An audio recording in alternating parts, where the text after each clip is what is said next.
Hey guys and girls, so this is the Synology DISKSTATION DS220j 2-bay 4-core 512 megs of DDR4 memory.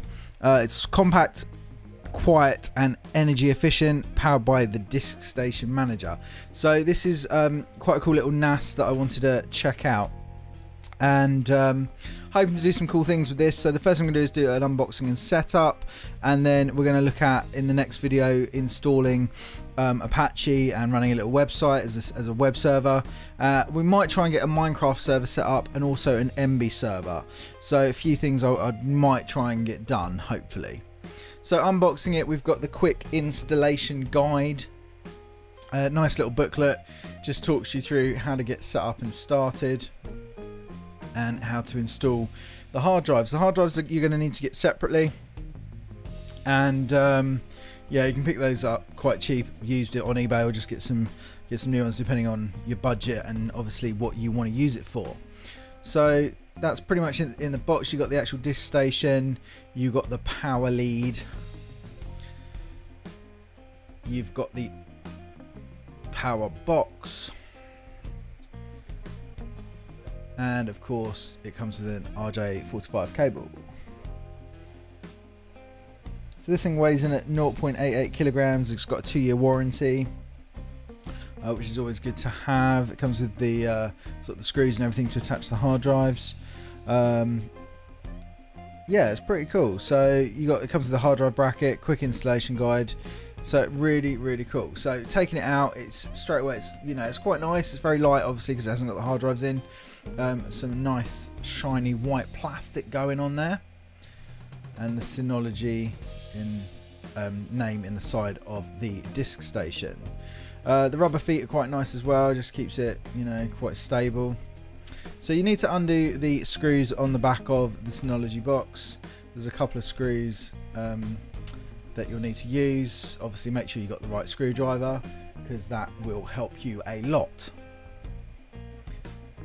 Okay, so I'm just grabbing my little Rollerson screwdriver. It's got like lots of little different heads in it, and just trying to find the right one. I wasn't sure which one I needed.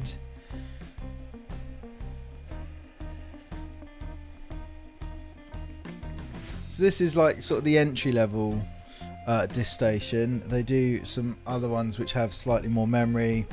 I think probably I think one of the other models has slightly better cores, which is only a little bit more. But I think the 4 cores and the 512 megs should be absolutely perfectly adequate for what I want to use it for. So, right, so the first thing you got to do is get the screws undone, and then you can slide the lid off, and that gives you access to where you need to put your hard drives. So I've got 2 Western Digital greens that I'm going to use, and you can just slot those in to the drive bay. And these are obviously SATA connections.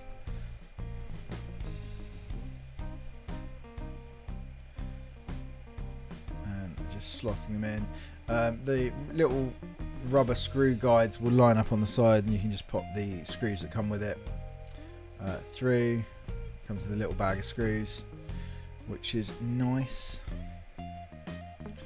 And then just make sure your drives are secured in place. You don't want them rocking around.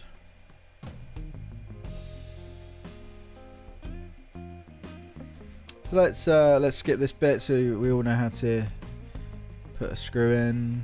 So fast forwarding now. Okay, so that's the drives installed. We're just putting the cover back on and putting the screw in the back just to secure the back plate, the back cover in place. So I really like the white design of this disk station. I don't usually buy or don't usually acquire products that are white. I always usually go for black, but it's actually a really nice change, and I do like the sort of like the air vents on the side in the shape of the Synology logo, sort of brand name. So that's actually a really nice nice sort of change, to be honest. So I'm going to connect the AC adapter to the back, so that just plugs into the back. There's a little tie that's holding it all together. You need to undo that and take that off. Don't leave it on there, don't be tempted, because the heat build up in the wire wouldn't be good. So just plug that into the back, and then you can connect the kettle lead to the adapter.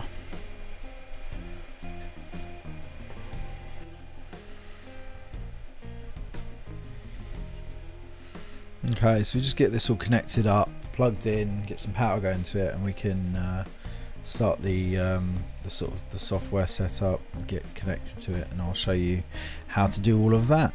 So once the RJ45 cable's connected, connect it up to the router,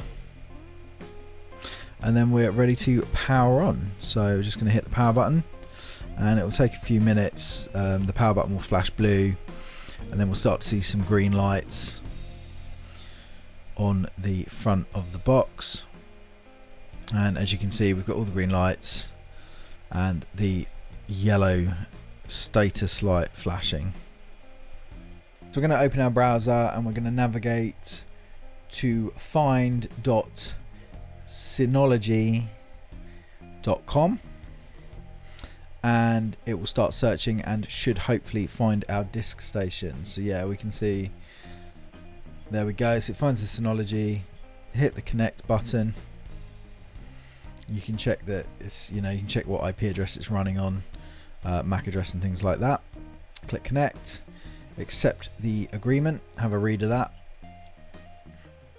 and it will start saying loading. And then you need to do install and install now. And once you install, everything on your disks will be erased. Now this process can take up to about sort of 10-15 minutes. So yeah, it's quite a long process.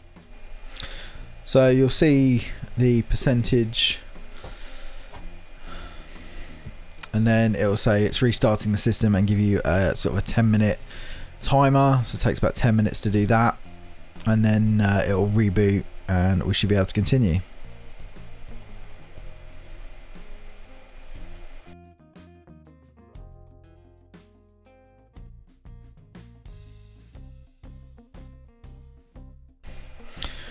Okay, once it's rebooted, you will be presented with create an administrator account for the Synology NAS. So you need to pick a server name, so what you want to call it. So it could be media server or Minecraft server, web server, whatever you want to put there.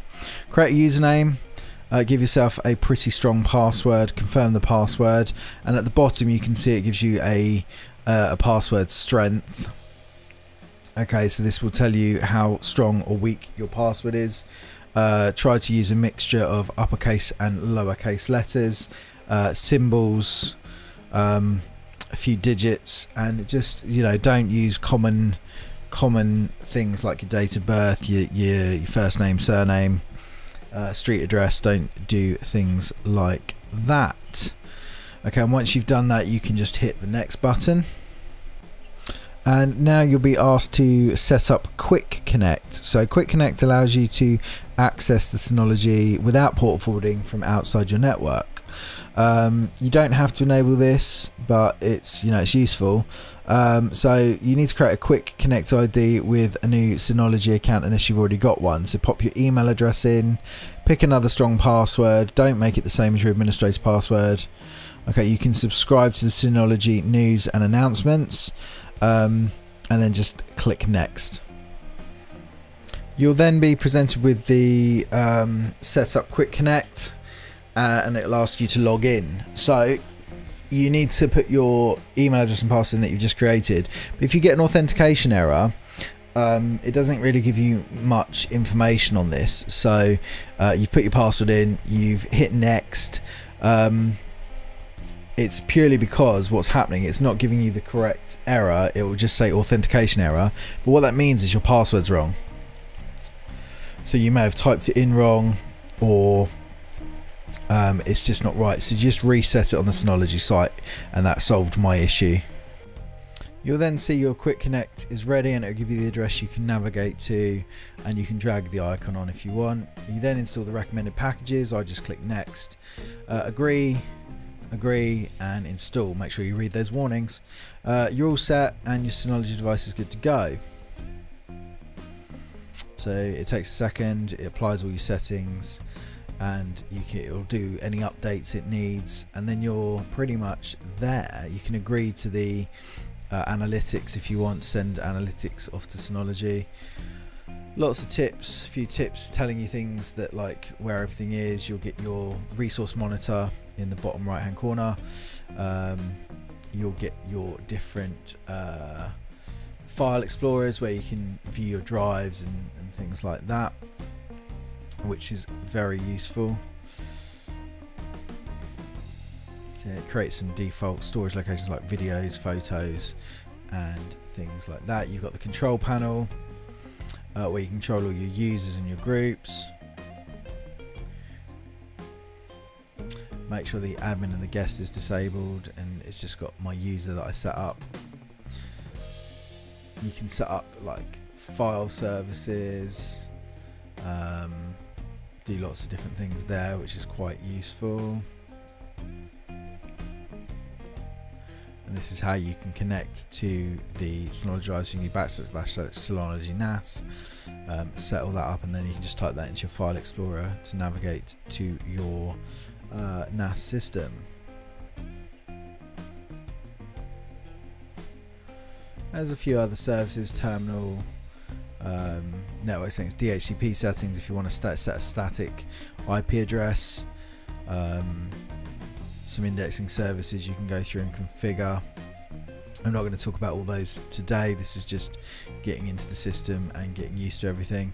Nice little help section. So if you're stuck with something, do check out the help section, because it is quite extensive. Nice little bit of information on backing up your data. If you've bought the NAS for backup, have a read of that. Okay, have a look at the tutorial. Again, quite detailed, quite useful. Okay, so it shows you how to back up from your computer, and you can see here it's literally a step-by-step guide. So I'm not going to recreate that. There's very little point. It is really is straightforward to follow that guide.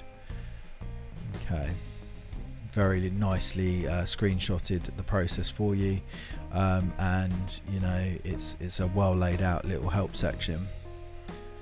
Compared to some of the help guides I've seen, I'm actually very impressed with that. Drag and drop applications to create desktop shortcuts. If you want any of these on your main desktop computer, just drag them to your desktop. You can see the health monitoring software, which again is quite nice. You can look at your volume information. Now, this automatically set up the volume and the RAID type automatically, but you can of course remove those and create any volumes you want if you want to use a different, if you want to say stripe the drives, or you know, at the moment they're mirrored, which is fine. I'm happy with that. So that's one drive mirroring to another, but you might want to extend the drives and use a different RAID type. So there's a few other things you can mess about with. There's the storage pool, HDD, SSDs, and just see what's going on with those. Check the health and just check the storage limits and things, and just see what's going on. It'll tell you the available capacity of your drives, as you would expect. You can add a drive, change the RAID type, and so on and so forth. So again, quite a lot of nice features. It is an entry-level NAS though, so just bear in mind that it may not have everything you want, and I would recommend downloading or having a look in more detail at the features that the software will provide you. So yeah, there's a nice little package center where you can install additional add-ons, and this is some of the things we'll be doing in the next video, where we set up Apache and PHP. You can install, you know, a WordPress server. You could set up an MB server, an iTunes server. So there's loads and loads of different packages, and I would highly recommend going through and seeing what sort of things you would like to add to this. Now we're going to map the drive. I'm going to map the drive to my thing just to make it easier. I'm going to add a network location, click next. I can choose custom network location, and then what I can do is I can try typing in what should be the device name, see if that works.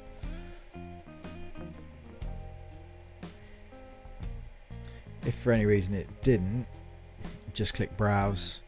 You should be able to find the Synology NAS, and then you can select where you want to map on that actual drive location. You'll need to put in some network credentials, and that's essentially just the username of the user of the NAS you want to access. So that's the one you set up during the setup process.